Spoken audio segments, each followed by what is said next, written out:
तीनों में एक मेघ पना हो। अमृत धारा एक से तो बनती नहीं है, दो से भी नहीं बनती। अमृत धारा के लिए तो तीनों की जरूरत पड़ती है। ठीक ऐसे ही मोक्ष के मार्ग में सम्यक दर्शन, सम्यक ज्ञान और सम्यक चारित्र, इन तीनों की जरूरत पड़ती है।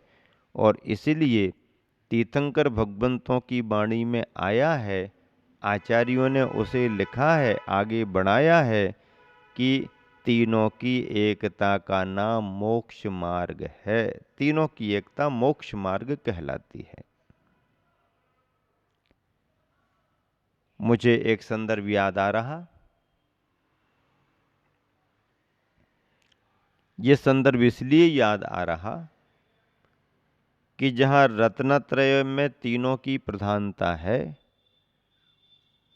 वहीं पर इस रत्नत्रय को प्राप्त कराने में निमित्त कारण जो बनते हैं, उन तीनों की भी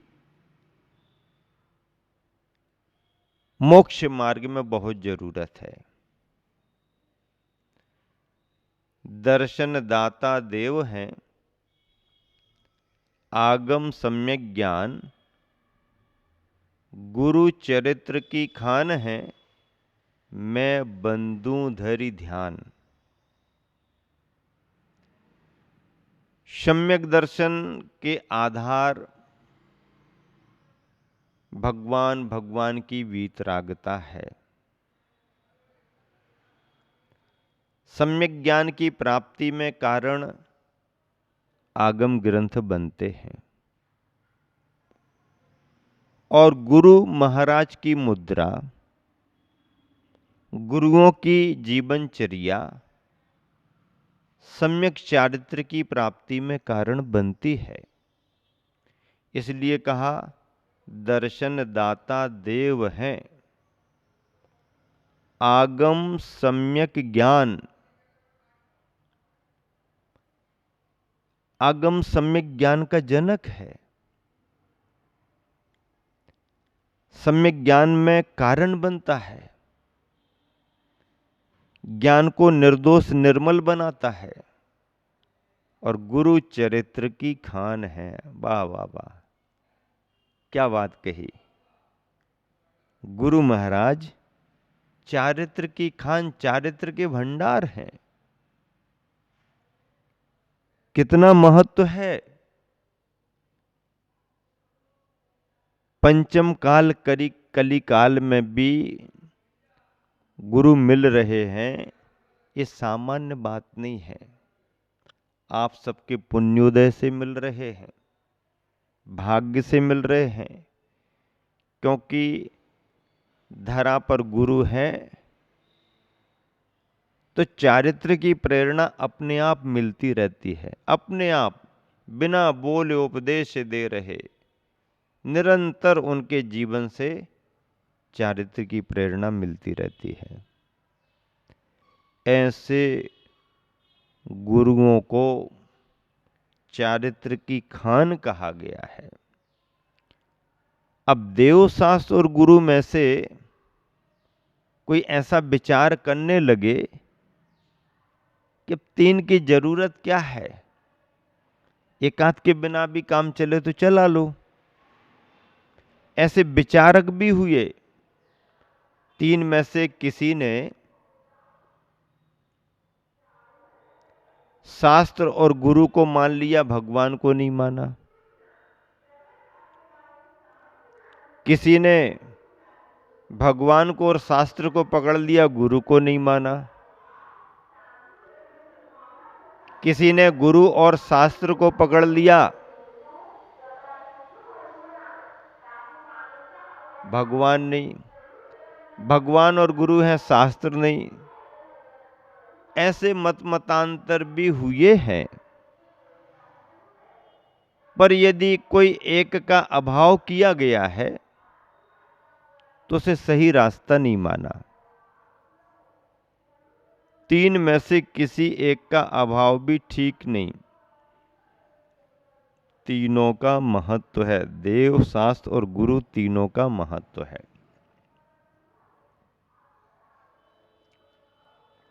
जिसने शास्त्र और गुरु को पकड़ लिया, भगवान की प्रतिमाओं को ही मानना छोड़ दिया, प्रतिमा से क्या लेना देना, स्थापना निक्षेप के जिन बिंबों को यदि किसी ने अपनी मान्यता से हटा दिया तो उसका मार्ग अधूरा।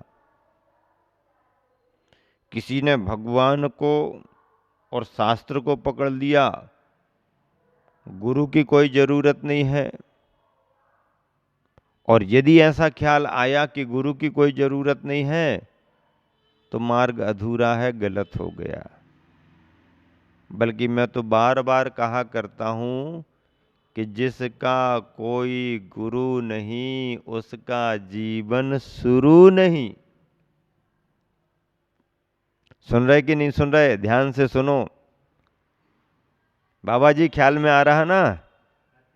बहुत अच्छे से सुनो, ध्यान से सुनो। जिसका कोई गुरु नहीं उसका जीवन शुरू नहीं। गुरु होना जरूरी है।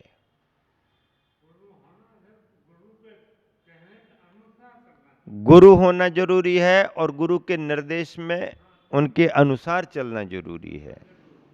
हाँ, जिसका कोई गुरु नहीं उसका जीवन शुरू नहीं।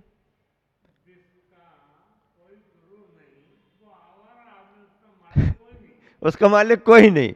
ये बाबा जी ने बहुत अच्छा बताया, जिसका कोई गुरु नहीं वो आवारा आदमी, उसका कोई जीवन नहीं। हाँ, वो बिना गुरु के आवारा आदमी उस कुत्ते के समान माना जाता है जिसके गले में कोई पट्टा नहीं है। गलियों में कुत्ते घूमते ना,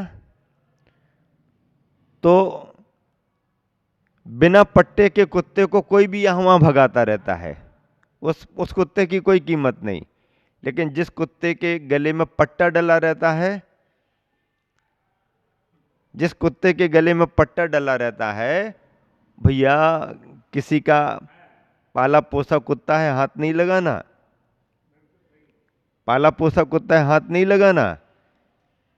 इसका मतलब यही है कि जिसके पास में कोई गुरु है, जिस समाज में गुरु है, जिस व्यक्ति के लिए गुरु है, तो वह समाज, वह व्यक्ति निश्चिंत रहता है, सुरक्षित रहता है।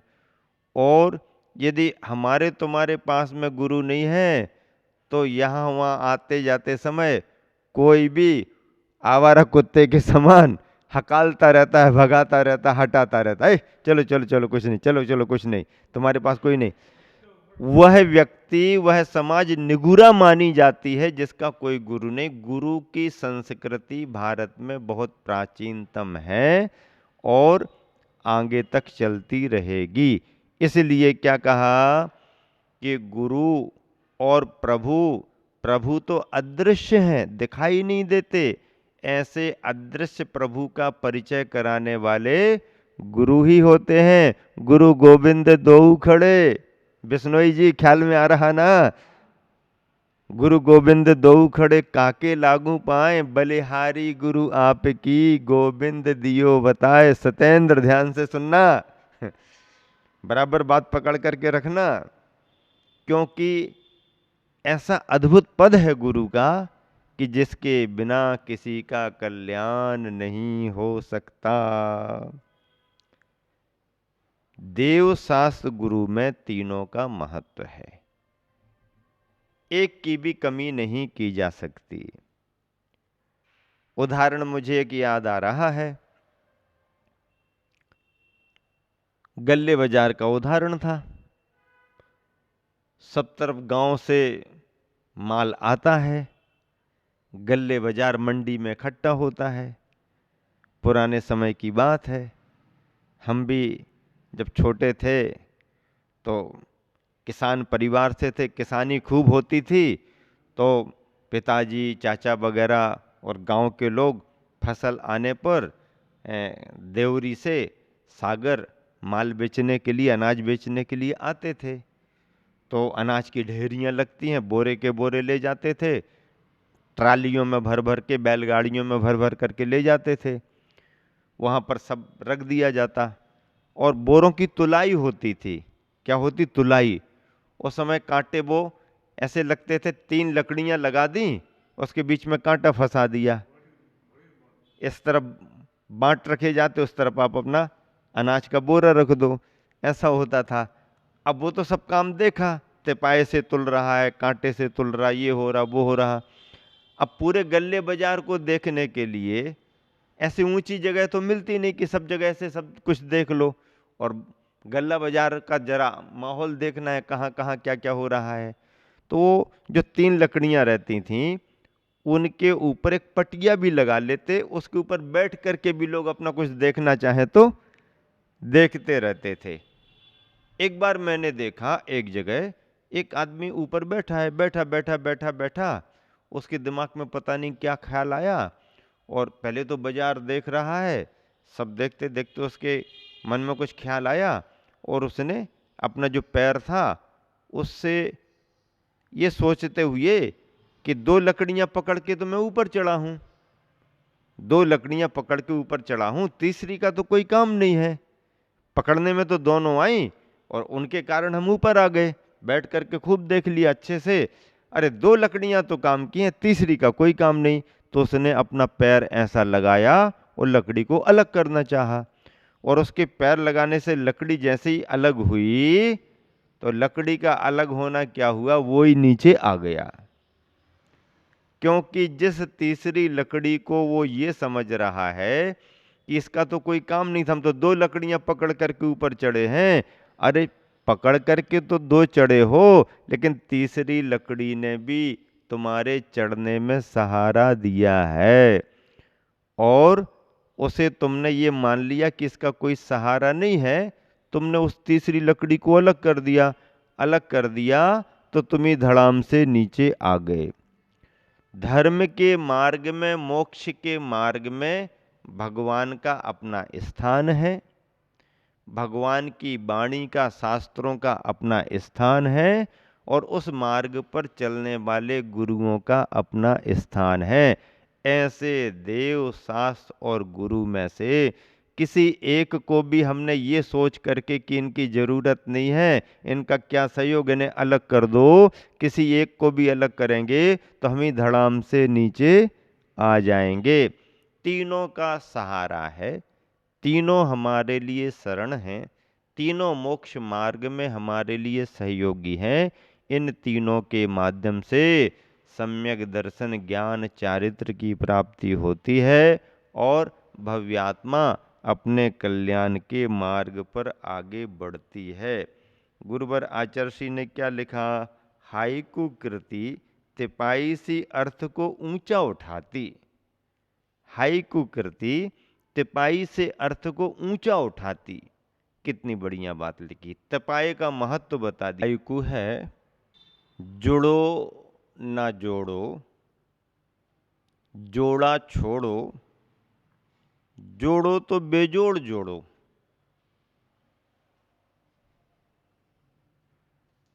जुड़ो ना जोड़ो का मतलब क्या? मोक्ष मार्ग कहता है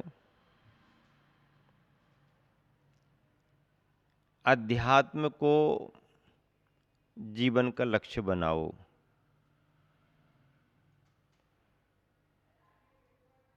जुड़ना संबंध कहलाता है,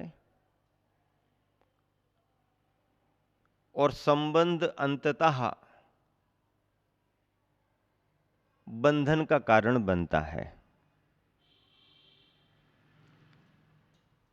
यहां तक कि संसार के बंधन को तो छोड़ दो, संबंधों को छोड़ दो, मोक्ष मार्ग में, धर्म के मार्ग में गुरु शिष्य का संबंध भी अध्यात्म की दृष्टि से बाधक माना गया है। हाइकू में बात बता रहे हैं आचार्य श्री। जुड़ो न जोड़ो, ना तो तुम किसी से जुड़ो और ना कुछ जोड़ो।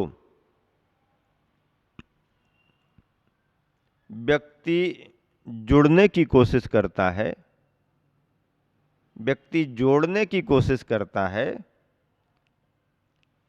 हाइकू तो ये प्रेरणा दे रहा है कि जुड़ो ना जोड़ो, ना बीच में है, दोनों तरफ जा रहा है। जुड़ो ना, जोड़ो ना। इसका मतलब ये हो गया कि इस पंक्ति ने अध्यात्म की इतनी बड़ी गहराई प्रदान कर दी है कि शुद्ध अध्यात्म में किसी का कोई भी संबंध नहीं है। अध्यात्म संबंध को स्वीकार ही नहीं करता। व्याकरण में षट कारक चलते हैं, अध्यात्म में संबंध कारक को कोई स्थान ही नहीं। संबंध है तो अध्यात्म नहीं, और अध्यात्म है तो किसी तरह का संबंध नहीं, क्योंकि अध्यात्म केवल एकाकी आत्म तत्व के स्वरूप का ही महत्व दर्शाता है। पर पदार्थों का संबंध तो छोड़ो, गुरु और शिष्य के संबंध को भी स्थान नहीं, और गुरु और शिष्य के संबंध को तो छोड़ो, शरीर के संबंध को भी स्थान नहीं, और शरीर के संबंध को भी छोड़ो, शरीर के अंदर आत्मा में बंधे हुए कर्मों के लिए भी कोई स्थान नहीं, और कर्मों के लिए भी छोड़ दो, आत्मा के अंदर रहने वाले जैविकी शक्ति के रूप में राग द्वेष के परिणामों को भी अध्यात्म में कोई स्थान नहीं। इसलिए आचार्य कुंद कुंद स्वामी का समय सार शुद्ध अध्यात्म की व्याख्या में आत्मा की शुद्धता को दर्शाता है।